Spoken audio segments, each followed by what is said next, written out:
Hi guys, myself the Kachari doctor Muslima Khan and welcome to my channel Amar Manu. তো সব কিরকম আছেন? ভালো আছেন নি? আশা করি সব ভালো আছেন আর সুস্থ আছেন। আগের ভিডিওটা দেখছেন নি? তো আজকের ভিডিওটা একটা কন্টিনিউয়েশন আগের ভিডিও। যারা যারা দেখছেন না তাড়াতাড়ি দেখি লাইন আর যাতে আজকের ভিডিওটা বুঝতে আপনারা ইজি হয়। তো লেটস স্টার্ট। আগের ভিডিওতে আমরা দেখছি আমরা কেমনে হিস্ট্রি লইয়া কেমনে রুল আউট করি পেশেন্ট হাই রিস্ক কেস ইয়া নর্মাল কেস। এরপরে যেটা সেকেন্ড স্টেপ এটা হলো গিয়া এক্সামিনেশন। একটা পেশেন্ট যখন আয় আমরা তার জেনারেল এক্সামিনেশন একটা করি, যেটাতে আমরা বিল্ড, নিউট্রিশন, হাইট, ওয়েট দেখি, বিএমআই ক্যালকুলেট করি, অ্যানিমিয়া আছে নি দেখি, প্যালার আছে নি দেখি, ভেরিয়াস জিনিস দেখা হয়। এরপরে আমরা একটা সিস্টেমিক এক্সামিনেশন করি, বিপি দেখি, পালস দেখি, এগুলো আমরা সব চেক করি। এরপরে লাস্টলি আমরা obstetric examination and breast examination করি। এগুলো সব একটা ডিফারেন্ট টপিক। আমরা যে আগে যখন বাড়তে যাইমু আমরা এগুলো জিনিস ডিসকাস করব। And then the next step is routine investigation. কিতা পরীক্ষা আমরা পেশেন্টরে করতে দিই। অযথা লম্বা লিস্ট লাগে না পরীক্ষার, কিছু বেসিক ইনভেস্টিগেশন যেটা দরকার ওইটা করলেই হয়। যেরকম তোমার হেমোগ্লোবিনটা চেক করা বহুত important, blood grouping is important. তারপরে তোমার ব্লাড সুগার দেখা, বিডিআরএল টেস্ট, ফিউ ইম্পর্ট্যান্ট কেসেসও সিলেক্টেড কেসেসও আমরা সেরোলজি টেস্টিং করতে দিই। তারপরে তোমার urine for protein, sugar and urine for pus cell is very important in first antenatal visit. তারপরে হাই রিস্ক কেসেসও স্পেশাল কেসেসও আমরা এইচআইভি টেস্টিং, তারপরে হেপাটাইটিস বি, অ্যান্টি-সিবি এগুলো আমরা করতে দিই। তারপরে আরও টেস্টিং আছে, টর্চ কমপ্লেক্স, এগুলো কিছু হাইফাই টেস্টিং আছে, এগুলো সিলেক্টেড কেসের মধ্যে। সব পেশেন্ট সেম না অ্যান্ড সব পেশেন্ট প্রোফাইলও সেম না। তো পেশেন্ট বুঝিয়া আমরা টেস্টিংগুলো করতে দিই, যার যেটা দরকার ওইটা করতে লাগবে। Comes the most important one, first trimester ultrasound. ওইটা তোমার বহুত ইম্পর্টেন্ট, ওইটা তোমার করতে লাগবো ফার্স্ট ট্রাইমেস্টারে। তো এইগুলোর লেগে তোমার সব ইনভেস্টিগেশন। নেক্সট হইলে গিয়ে তুমি কবে ভিজিট করতে হয়। ফার্স্ট ভিজিট তোমার শেষ, নেক্সট ভিজিট কবে করবে। তো এভরি 4 উইকস মানে 4 উইকস পরে তুমি আইতে লাগবো টিল 28 উইক অফ জেস্টেশন।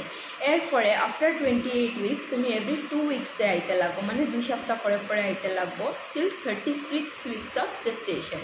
ঠিক আছে, এরপরে 36 উইকস হয়ে গেল তোমার। এরপরে তুমি every weekly আইতায় till delivery.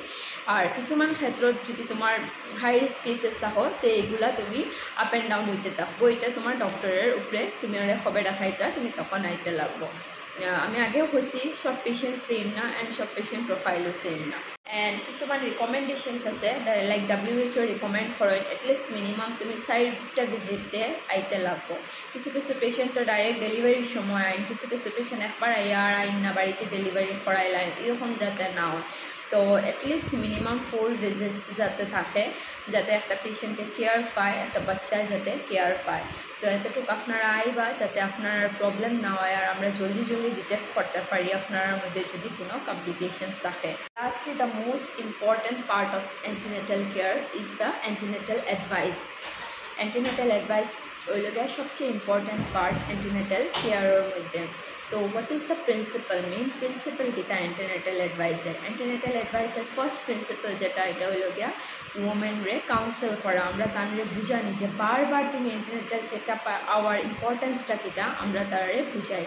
Next হইল গিয়া তার ইমপ্রুভ করে তার নিউট্রিশনরে তার হেলথ স্ট্যাটাসরে ইমপ্রুভ করা হইল গিয়া আমরা দায়িত্ব। And the last one is to improve her psychology and remove the fear of delivery by counseling her is the most important principle of antenatal advice. তো নেক্সট আমরা জানি যে কিতা অ্যাডভাইসেস আমরা দেই পেশেন্টে আর কিতা অ্যাডভাইসেস দরকার তার লেগা। তো let's discuss what you need to know. Diet, কিতা খাইতায়, কিলা খাইতায়, কেমনে খাইতায়, কতটুক খাইতায়। তো first diet should be adequate, easily digestible, lightweight and nutritious. It should be rich in proteins, minerals and vitamins. তো ওইরকম কোয়ালিটিতে রাখতে লাগবো। এখন নেক্সট আপনারা জিগাইবা যে কিতা খাইতাম। The diet should be mother's choice and in quantity also it should be the mother's choice. মার যতটা ইচ্ছা মায়ে খাইতে পারবা। প্রেগনেন্সিত ওয়েট গেইন হওয়াটা স্বাভাবিক। আমি আগেও আপনারা কইছি একটা নর্মাল BMI লাগি 9 to 11 কেজি ওয়েট গেইন হওয়াটা স্বাভাবিক। কিন্তু তুমি খানাটারে ডিভাইডেড ইনস্টলমেন্টে খাইও একলগে এক উফা না খাইয়ে একটু একটু করে অল্প অল্প করে ডিভাইড করে খাইলে তোমার লাগে বেশি বালা অ্যান্ড ইজিলি ডাইজেস্ট হইব। তো এটা হইল গিয়ে ডায়েট। নেক্সট হইল গিয়ে রেস্ট অ্যান্ড স্লিপ। তুমি প্রেগনেন্সিত এডিকুয়েট স্লিপ দরকার। মিনিমাম তোমার নাইটও 8 ঘন্টার ঘুম, 8 hours of slip at night and 2 hours in the afternoon. Mainly তোমার লাস্ট ট্রাইমেস্টারও এইগুলা জিনিস তোমার বেশি দরকার। তারপরে তুমি রেগুলার স্নান করা, তোমার ডেন্টাল হাইজিন মেনটেন করা, এগুলা তোমার লাগিয়া দরকার। তারপরে তুমি অ্যাভয়েড করিও স্মোকিং, অ্যালকোহল কনজামশন, এগুলা তুমি প্রেগনেন্সি প্ল্যান করার আগের থেকেই তুমি কুইট করতে লাগবো। তো এরপরে তুমি প্রেগনেন্সিত একদম প্রেগনেন্ট লেডি তুমি আর মাটি বড়াইতা হইতো না, তুমি হেভি স্ট্রেনাস এক্সারসাইজ তুমি লিভ করতে লাগবো, হেভি ওয়ার্ক তুমি কুইট করতে লাগবো। নর্মাল বেসিক রেগুলার কাজ, বেসিক এক্সারসাইজ এগুলো তুমি কন্টিনিউ করতে পারবে। লাস্ট ওয়ান ইজ লাইক তোমার যদি বহুত বেশি পেটের বেদনা হয়, একদম পেইনফুল ইউট্রাইন কন্ট্রাকশনস দেখে, বহুত বেশি টানায় টানায় পেটে বেদনা করে যেটা আটকেন না, বা তোমার ড্রেনিং ওর তলে দিয়ে তোমার পানি ভাঙছে, লিক করে পানি যার তখন, তারপরে তোমার ব্লিডিং পিরিয়ড, এগুলো যদি তোমার হয় তো তাড়াতাড়ি তুমি ডক্টর কনসাল্ট করতে লাগো। তখন তুমি অ্যান্টিনেটাল নেক্সট ভিজিট বাকি আছে আর তখন সেমি রকম করলে হইতো না, তখন তুমি তাড়াতাড়ি হসপিটালে আইতে লাগবো। তো here comes an end to our large topic, a big one, antenatal care. I hope it was an informative one আর আপনার হয়তো ভালো লাগছে আর শেয়ার করবা যাতে মানুষে জানতে পারেন কিতা করতে লাগে কিতা করতে লাগে না। So we'll meet in the next video. Till then, stay tuned, stay healthy and happy. Bye bye.